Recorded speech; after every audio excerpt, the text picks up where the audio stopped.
Back to news. ఇక greater Visakha corporation budget సమావేశాలు సజావుగా ప్రారంభమయ్యాయి. ప్రజా సంక్షేమం కోసం బడ్జెట్ సమావేశాలు జరిగేందుకు సహకరిస్తామని అన్నారు జనసేన కార్పొరేటర్ ఉషశ్రీ.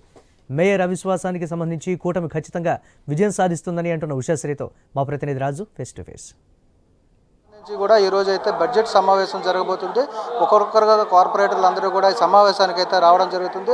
ఈ నేపథ్యంలోనే ఈరోజు మరోవైపు కూటమి నాయకులు అయితే ఇప్పటికే అవిశ్వాస తీర్మానం నోటీసులు కూడా ఇచ్చిన నేపథ్యంలో ఈరోజు బడ్జెట్ సమావేశం చాలా ప్రాధాన్యత చోటు చేసుకుందని చెప్పుకోవచ్చు. మరి ఈ నేపథ్యంలో ఇప్పుడు జరుగుతున్న పరిణామాలు రాబోయే అవిశ్వాస తీర్మానంలో తీసుకోవాల్సినటువంటి చర్యలు ఏ విధంగా ఉండబోతున్నాయో తెలుసుకునే ప్రయత్నం చేద్దాం. మనతో పాటు కార్పొరేటర్ ఉషశ్రీ గారు ఉన్నారు. మేడం గారు చెప్పండి, ఈరోజు బడ్జెట్ సమావేశం హాజరవుతున్నారు, ఎలా ఉండబోతుంది? ఇది చాలా ఇంపార్టెంట్ సమావేశం అండి. వచ్చే రానున్న సంవత్సరం 25-26 గాను ఈ బడ్జెట్ ఆమోదించడం జరుగుతుంది. సో మన శాలరీస్ ఇవ్వాలా, ఎటువంటి ఫైనాన్షియల్ ఇది తీసుకోవాలన్నా కూడా డెఫినెట్గా ఈ బడ్జెట్ ఆమోదించాలి. సో మేమందరం కూడా ప్రయోజనంతో మాకు ఇంపార్టెంట్ కాబట్టి మొత్తం మా కూటమి కార్పొరేటర్స్ అందరూ కూడా ఈరోజు హాజరవుతున్నారు.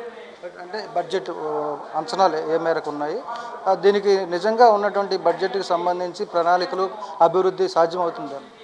డెఫినెట్లీ అండి. బడ్జెట్ పెట్టేదే అభివృద్ధి కోసం. ఆ ప్రణాళికలు ఏవైతే ఉన్నాయో ఆల్మోస్ట్ 5,000 crores మేము బడ్జెట్ ఆమోదించబోతున్నాము.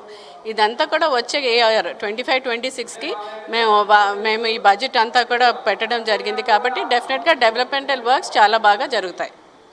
ప్రస్తుతం తాజా పరిణామాలు చూసుకుంటే రాజకీయంగా కూడా చాలా విపరీతమైనటువంటి గందరగోళం నెలకొంది. ఇప్పటికే కూటమి నుంచి కూడా క్యాంప్ రాజకీయాలు నిర్వహిస్తున్నారు.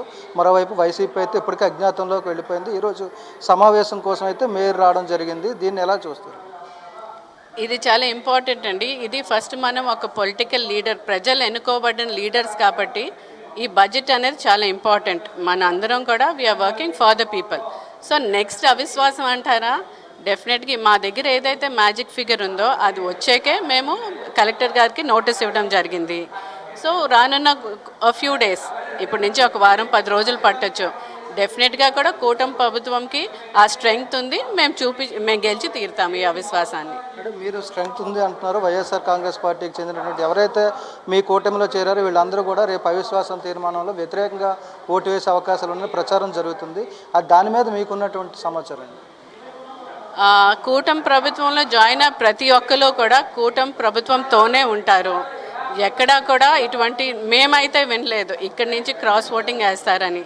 డెఫినెట్లీ వాళ్ళు ఉన్న కొద్ది మందిని కాపాడుకోవడం కోసం క్యాంప్ రాజకీయం చేశారు తప్ప జస్ట్ ఒక మైండ్ గేమ్ ఆడడం కోసం మా దగ్గర అయితే we already have the strength. అసలు అవిశ్వాస తీర్మానం నెగ్గడానికి ఎంతమంది అవసరం, మీకున్నటువంటి బలం ఏంటి? 2/3 మెజారిటీ ఉండాలండి అవిశ్వాస తీర్మానం పెట్టాలంటే. ఆల్రెడీ 64 కార్పొరేటర్స్ ఉన్నారు, 11 కోఆప్షన్ మెంబర్స్ ఉన్నారు, ఎక్స్ ఆఫిషియో మెంబర్స్. సో ఈ ఎక్స్ ఆఫిషియో మెంబర్స్ కూడా 11 మంది మా చేతిలో ఉన్నారు. సో ఎటువంటి ఇబ్బంది ఉండదు, తప్పకుండా కూడా మేము ఇది గెలిచి తీరుతాం. అవిశ్వాస నోటీసు మీద కూడా సంతకాలు పెట్టడానికి ఇంకా 4 కావాల్సిన అవసరం ఉందని ప్రచారం ఉంది, అది నిజమేనా? అంటే ముందే మేము చెప్తే ఎవరు మమ్మల్ని సపోర్ట్ చేస్తున్నారు, కొంచెం వాళ్ళు ఇబ్బంది పడతారు కాబట్టి లాస్ట్ మినిట్లో మేము వాళ్ళని ప్రవేశపెడతాం అవిశ్వాసం తీర్మానం రోజున. అంటే కూటమి ప్రభుత్వం ఖచ్చితంగా అవిశ్వాసం నెగ్గుతుందన్న విశ్వాసం అయితే మీకుందండి? డెఫినెట్గా గెలుస్తామండి. అది చెప్తున్నాను కదా, మ్యాజిక్ ఫిగర్ ఏదైతే మా చేతిలో ఉందో అది వచ్చిన తర్వాతే మేము కలెక్టర్ గారికి no confidence motion letter submit చేయడం జరిగింది. అది కలెక్టర్ గారు తీసుకునే డెసిషన్ బట్టి ఉంటుందండి. Thank you. ఇది మొత్తంగా చూసుకుంటే ఏదైతే ఇప్పటివరకు కూడా జీవీఎంసీలో చోటు చేసుకుంటుంటే రాజకీయ పరిణామాలు రోజు రోజుకి మారుతున్నాయి. ఒకవైపు వైఎస్ఆర్సీపీ మైండ్ గేమ్ ఆడుతుందని చెప్పి జనసేన కార్పొరేటర్ ఉషశ్రీ తెలియజేస్తున్న నేపథ్యంలోనే కూటమి అవిశ్వాసం నెగ్గడానికి అవసరమైనటువంటి మ్యాజిక్ ఫిగర్ ఖచ్చితంగా మా చేతిలో ఉంది. ఎప్పుడు అవిశ్వాస తీర్మానం పెట్టినా కూడా మేమైతే ఖచ్చితంగా గెలుస్తాము.